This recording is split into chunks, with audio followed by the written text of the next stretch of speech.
Hello, everybody. Today we have Brody Zastrow from Phoenix, Arizona in the US. And Brody is, well, I don't mean to steal his thunder too much, but he has done everything. And these days he is solely working on business acquisitions and growth strategies. So welcome, Brody. Great to have you on board. Thank you, Craig. Appreciate it. Great to be here. Well, it is. Now, you are just a person of many talents. You come from a technical background. You've also come from a marketing background as well. You've done digital marketing, business acquisition, growth, scaling, exits. There just seems to be no end. And you do financing just to top it all off. Does that? Yeah, I think so.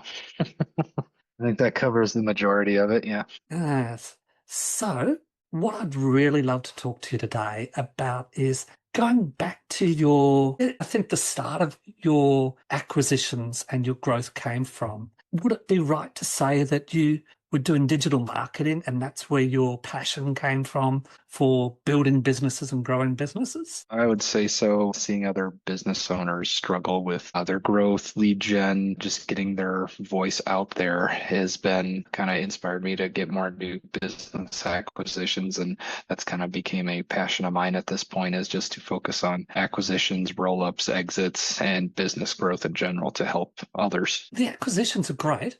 That's good. A is good too. Roll-up's great. But without that growth side of things, it's all pointless.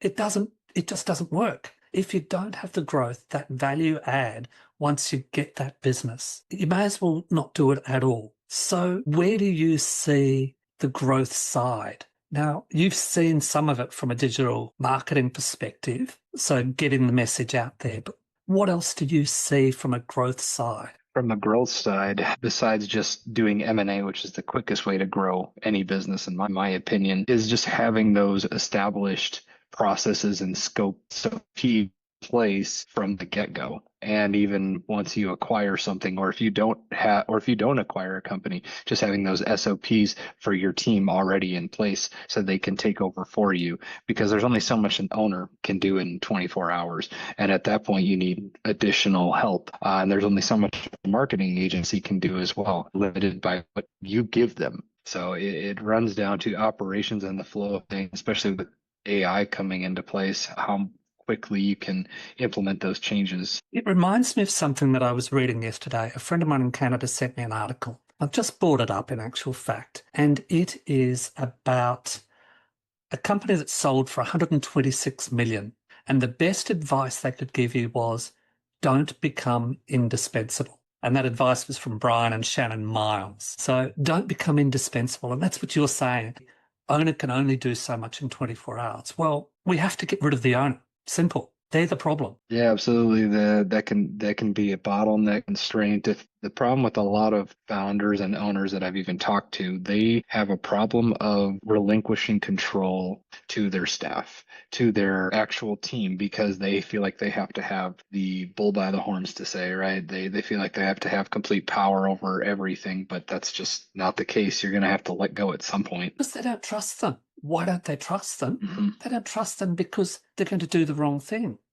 Well, again, Hmm. that's the owner's fault because, as you said, they haven't built the SOPs, have they? So if you put No, and those and it all SOPs in goes back place, on the owner. yeah. Hmm. Yeah, and So, it all goes back on the owner. It's the owner's fault. and it's tough because they're busy, busy, busy, busy, holding it all together. And as you said, they've only got 24 hours in a day. They don't feel as though they have the time to do all this stuff. So what's the solution? How do we fix that? First, it starts by making sure you have the right team in place, because there are going to be some team members that you do have to let go. For example, my first acquisition, I had to clean house because I had employees that were stealing, employees that were, yeah, they were stealing cash, like just straight cash. They were Wow. bad mouthing the company. They were bad mouthing me. So I had to literally clean house from the previous owner. So it was a small acquisition, but nonetheless, I cleaned house with the entire staff because of so many issues that arose. And I had a problem of letting control go too. But I know if I wanted this business to even continue succeeding, um, from where it is today, I had to relinquish control at some point and trust the staff members. And by hiring right, that's a critical component of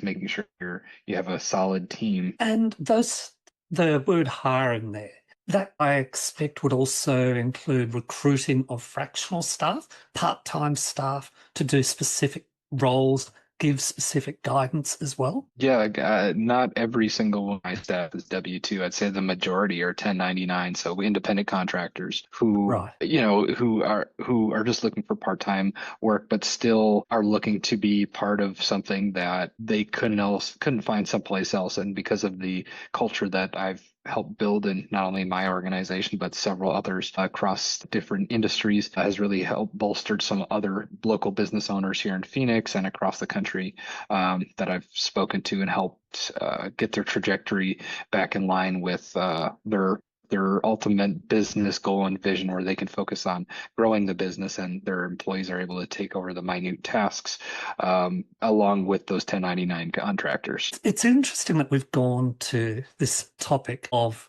cleaning house, trusting your staff, because as I was preparing for this meeting, I looked over on the right-hand side of LinkedIn and I came across a guy and I thought, oh, he seems familiar. And I went and clicked on his name and then I realised I fired him from a role.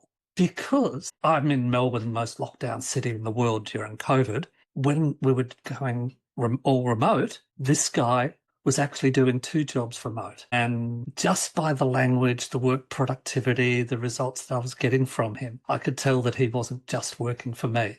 He was working for someone else as well. And I had to ask him the same question about 7 times before I actually got an honest answer out of him that, yes, I am working for someone else. So yes, sometimes you have to get rid of the staff, the dead wood as well. Okay.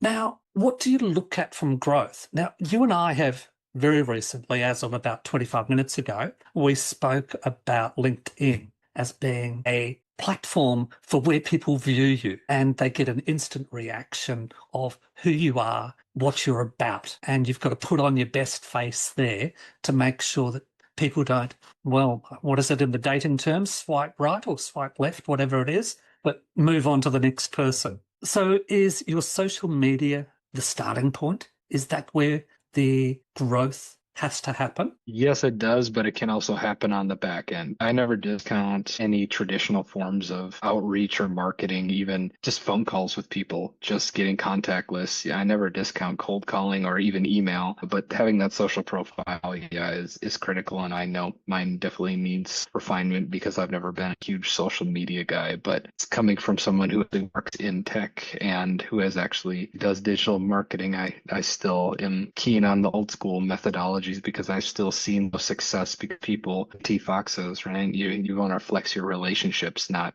what you have on social media. I have to agree. And when these businesses, though, I find a lot of these businesses are not keeping track of their outreaches as well and the stats from their outreaches. So they may be putting in the hours, they may be putting in the calls, but they're not getting the results and they're not even recording the results, which leads to you really don't know how effective the strategy is. Yeah, it's true. So here's a thing that I've implemented too that can keep track of certain leads, and this is just a minor hack.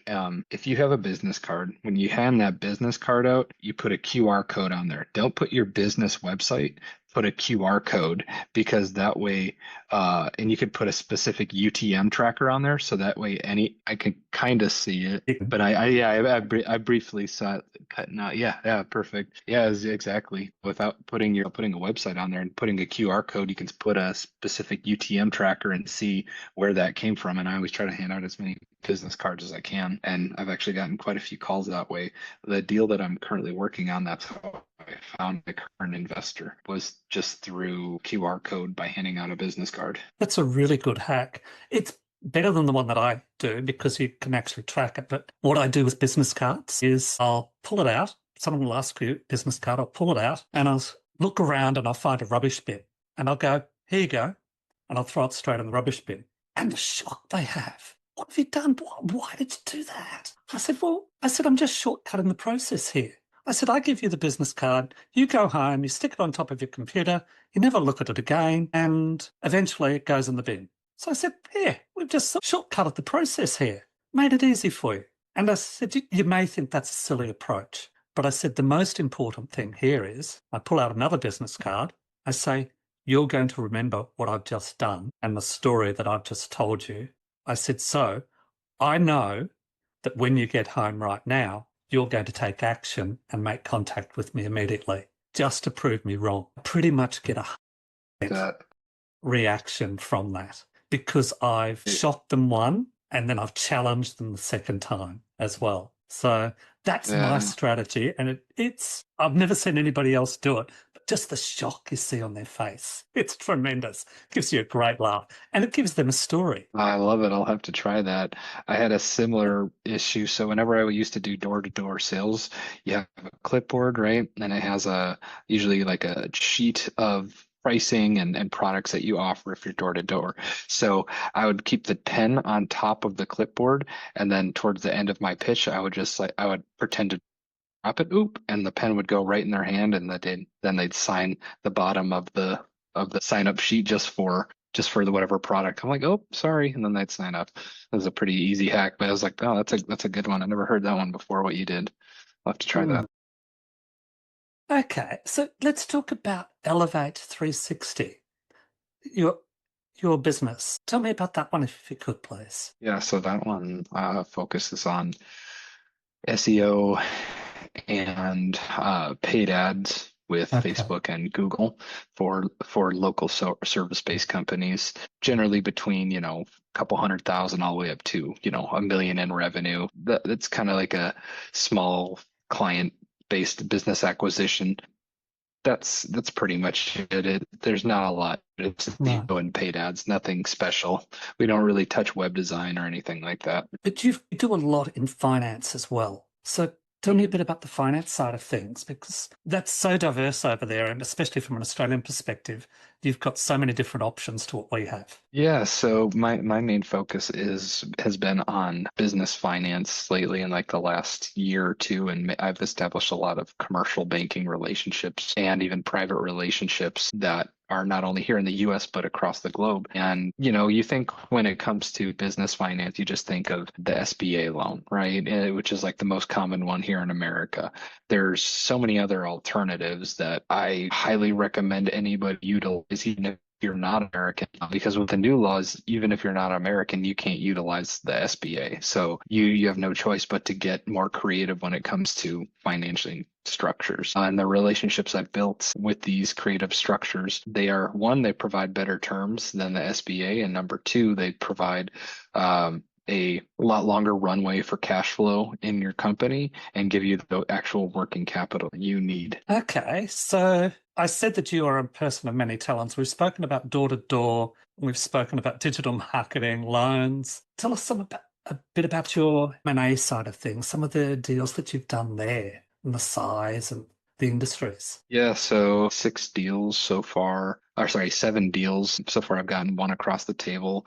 Other 5 have fallen apart. And then the one I'm currently working on now, we are getting closer to wrapping that up in another 2 months or so if things don't fall apart at the very end. And usually when things fall apart is because usually of undisclosed liabilities that finally the sellers come across or disclose or the brokers come across. And there's always something. For example, there was one deal I had about a year ago. The seller was willing to offer 95% seller carry. Little to find out, the business had over 500 to 600,000 in undisclosed liabilities that they did not mention. They had an SBA loan that was tied to it that they did not mention. They had maxed out credit cards and a line of credit, all tied it up under. And then we had a counter offer to all that to help clean it up, and still didn't.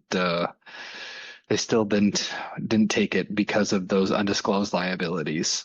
they just weren't willing to part ways with it after that. And we could have made a deal, but because of those liabilities, again, it just didn't work out. And the deal that I have now, it was originally 4.9 million. Now it's down to 3.5 because actual SDE versus stated SDE, there's been a lot of due diligence so far, and that we've been in 7 months in the trenches on this company already. And with how far we've come, there's no bank financing with this deal at all. Sellers willing to roll over 20% equity roll, another 40% in seller carry, 20% from investors, and then 20% from a revenue-based loan tied to the company and its assets. Would you have bothered with this had there been a bank loan involved with this? 7 months seems a fair while. Would you have bothered had it not had Probably. there? Yeah? Yeah, I would have backed. Yeah, I would have backed out. I would have never pursued it because with those commercial loans and SBA loans, they're usually a pretty straightforward process, and they don't want business have any faults with it, any liabilities. They want a clean slate anytime a new ownership has taken place. But with this one, it is clean. But again, the brokers don't even know what state DE versus actual FDE is. And then brokers also try to hide things to make them seem better and try to increase the sale of the business. And then sellers aren't realistic with what the seller these companies actually are. So how do you find the brokers? Do you find you deal with brokers on a regular basis? Are they solely focused on the sale, even to the extent of not providing all the truth? You to the close because they're still representing the sellers most of the time. I haven't done too many off-market deals. I've been strictly doing on-market for a variety of reasons. The reason why is because even though off-market does provide a lot of opportunities, I haven't dove too much into that. On market, I do the majority of, because all of the information has been presented, because getting sellers to even cough up tax returns has been a struggle with off market deals. Whereas you go on market, most of that should already be taken care of for you. You've got to have that information, and I personally make it a requirement that they provide those details at their own expense using one of my panel of accountants. That way I know that the accountants are good and know what they're doing as well. And if they don't want to participate, well, fine. Moving right along. There's another one down the track. But if they do participate, it's another micro yes that you've got from them. So they've then got skin in the game. They've got commitment. And that's a good thing. Okay. So where does the future go for you? What sort of deals are you looking for? What's your buy box that you're looking for? So the buy box I'm looking for SDE, I don't focus on EBITDA. I want SDE between K to 2 million. EBITDA, right, is there's so constituencies with those, where EBITDA is really for companies that are doing 2 million or more in, again, USD or more in profits, whereas SDE, seller discretionary earnings, is 0 to 2 million. My buy box is 500,000 to 2 million in SDE, not EBITDA, because when you get to EBITDA and 2 million or more, the multiples are much higher. When I can purchase something at a 2 to 3x multiple on SDE between 500,000 to 2 million, and then bring those companies together and then have an exit. And it's much easier to do than paying 5 to 6x the multiple and then bringing all those companies together. There's too much moving pieces because the companies are sort of. And isn't this what's wonderful? Everybody has their own buy box, their own criteria, their own risk factors. Okay, so a good deal comes along and it's on EBITDA rather than SDE. Would you go into it, even though it's outside of your buy box? No, I pass. I don't go anything outside of what I set my goals for, because Exactly right. I really do need to I've been wanting a big red button to go, I need a green button for ting as well. That'd be great. I should get myself some buttons. I know Exactly I'm getting right. you for Christmas. That'd be nice. So yes, too many people go outside of their buy box and their comfort. Now, me, I'm way outside my comfort. I'm doing dental roll-ups, and I got asked by someone in a podcast, a dental person in a podcast the other day, so what's your experience with dental? I said, well, I've had people stick their fists in my mouth, but I said, it doesn't matter for me. I said, I've spent 15 years in health and allied health services. I said, for me, it's a business. type arrangement. You look at the numbers, you look at the businesses, you make them work, but you've got the practice managers that run the sites, and they know what they're doing. I don't need to know what I'm doing. I need to know what questions to ask. So you can approach it from a take it up another level as well. But everybody needs to stick to their buy box. I've personally brought in a CEO who is a dentist and he owns a couple of practices as well. So again, I don't need to know that stuff. Therefore, I'm comfortable with my risk. I'm comfortable with my buy box arrangements that I've got and how I'm approaching it. But we do need to stick to our buy box. And then once we've got that rolling through, then we can expand it. And it just makes things safer for everybody. So what industries are you looking for? Have you got specific Yeah, I industries that remember you you focus saying on? that last time. Well, I'm consistent then. Yeah, you're very consistent. Yeah, you're talking about dental and something else in the healthcare space, I believe, that you were working on to multiple verticals. My focus right now is digital marketing agencies and then home service companies. Those are kind of like my two that I'm working on right now because I can buy them for lower multiples and sell them for higher. Eventually, I'd like to do some SaaS companies, but that's further down the road. For now, I'm just focusing on home service and marketing. What I know because I've had quite a bit of experience in real estate as well, about buying, selling, keeping rental properties, things like that. And the multiples on these is in marketing. It's much higher than the home service industry for exits as well. If people pay a premium, if you're at 4 million in EBITDA for a marketing company, I mean, I see companies like even on deal stats that are selling for 35, 45 million dollars, which is almost X of what that 4 million in EBITDA is. So tell me about the home services side of things. What's the vertical in that? What focus within the home services? For sure, in the home services is environmental testing and Okay. engineering. So there's a Right. huge demand, especially just for like Okay. lead, asbestos, mold, things like that. Okay. So how many of those are you looking to package up? Just one, or are you looking to package up 10? For the environmental services, I'm looking to package up about five and then call it quits on that one. And then for marketing, I want to package at least 30. 30. Wow. That's a big number. Okay. So you've got five environmentals, home services. How are you managing those? How are you managing the back end, the insurances, the licenses, all that sort of stuff? What have you got in place to do that? And when does that go? I've already have a management company that is ready to take over who will operate those companies as individual silos. And then once we exit, we'll have a plan. Let's say you buy one company per year over 5 years. By year 6 or 7, by then is when you'd focus on the integration side of things to bundle them all up so it looks more attractive to private equity. Okay. The reason I asked that That's kind of question, and you've what the plan you've sorry, you've given the perfect response, is that you've got that back end out to a management company, someone that knows what they're doing, that can take care of that for you, so that you can move on to the next one and save time and accelerate your performance by doing that, while also maintaining or minimizing the risk. Yeah, absolutely. Having that professional management company, even though they make the cross the 40, sometimes 50% of your net margins. Right now, looking at industry at about 10, 30%.